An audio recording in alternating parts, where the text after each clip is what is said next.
Chodesh Tov, happy Rosh Chodesh Nissan. So the Medrash says that Chodesh Nissan, the Rosh Chodesh, was awarded 10 crowns, right? And we just said how the first day that the Mishkan was officially open for business was the Rosh Chodesh Nissan. What I wanted to tell you was the famous statement of Chazal. I wanted to invoke that Chazal tells us, "B'Nisan nigalu, u'b'Nisan atidin ligael." In Nisan we were redeemed, and in Nisan we go and be redeemed. Future tense. So this is Nisan. Nisan gets its name from Nisan, miracles, and it's the birth month of the Jewish people. The Jewish people's birthday is on Pesach, and that's when we emerged from Mitzrayim. It wasn't on Rosh Chodesh, but it was on Pesach. We emerged from Mitzrayim as new human beings, as the nation of Israel that God proclaimed as His firstborn. And our nature was fundamentally changed historically at that point, that we were no longer regular human beings that were limited to time and space and physical limitations of human existence, but rather God bound us to Him in a way through the events, the miraculous events of Mitzrayim, that our physical existence here and our history as a nation and all the normal, what would normally be governed, the conditions governed for regular humanity through physical nature and regular history, we were bound to the existential eternity of Yud-Kei Vav-Kei through God taking us out of Egypt. And our nature is miracles itself. Meaning how we're meant to operate in nature, in reality, Am Yisrael's relationship with God is that of the miraculous, meaning we're not limited by the normative limitations of physical existence. And maybe you don't see that on the day-to-day, but the truth is that you are bound to God in a way that a regular human being is not. And hopefully we'll get a chance to talk about some of these things when we talk about Pesach.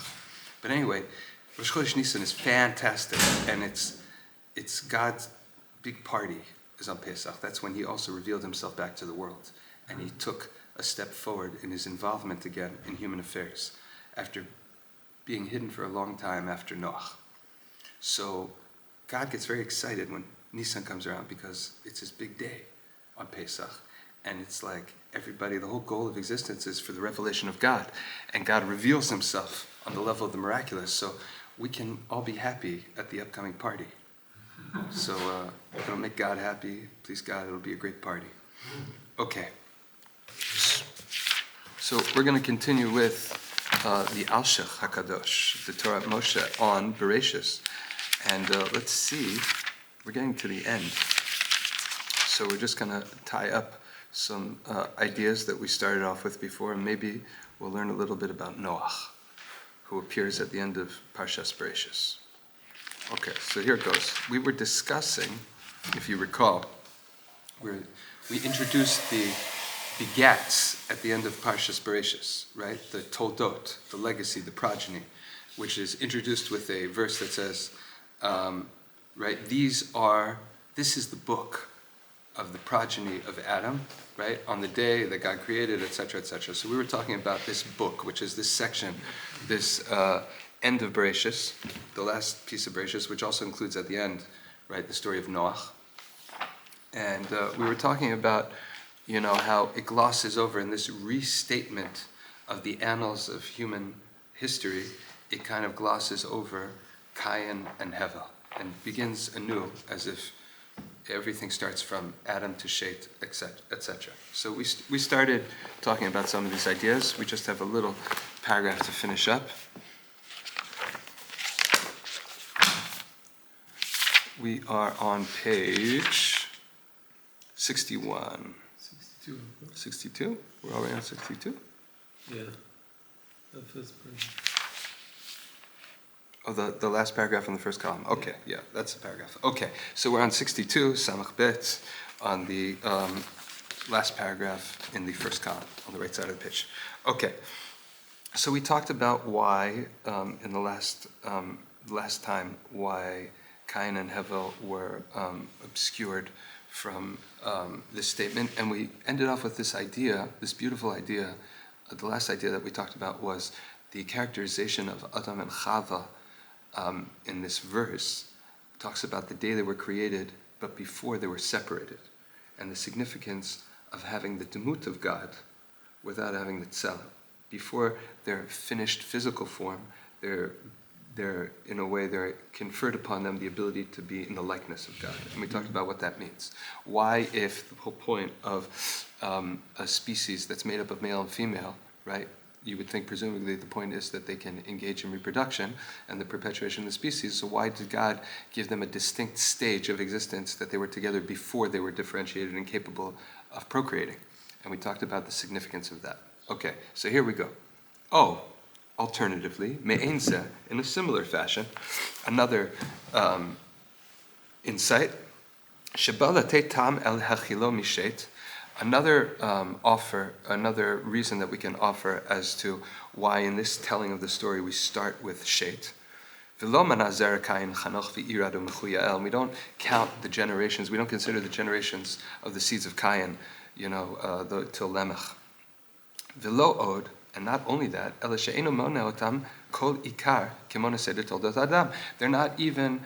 they're not alluded to at all over here, as if they've been expunged from the progeny. They're not considered the progeny of Adam. Their only mention is when we mention them above, almost as an aside, meaning as the end of the tale of Cain. So why is that? Lozeh Amar. So to this, the verse is addressing when it says Zeh Sefer Sha'ani Sofer. So God says, this is the story that I'm considering. This is the story that I'm telling. Heim Toldot Adam. These are specifically the progeny of Adam. Mityachsim Elav. Those that we consider related to him. Masha Enken Kayin, as opposed in contrast to Kayin, Shahayu Misitra Achra, who's really was an embodiment of the other side, which we don't consider really the import of Adam and what Adam is. We don't identify him with that.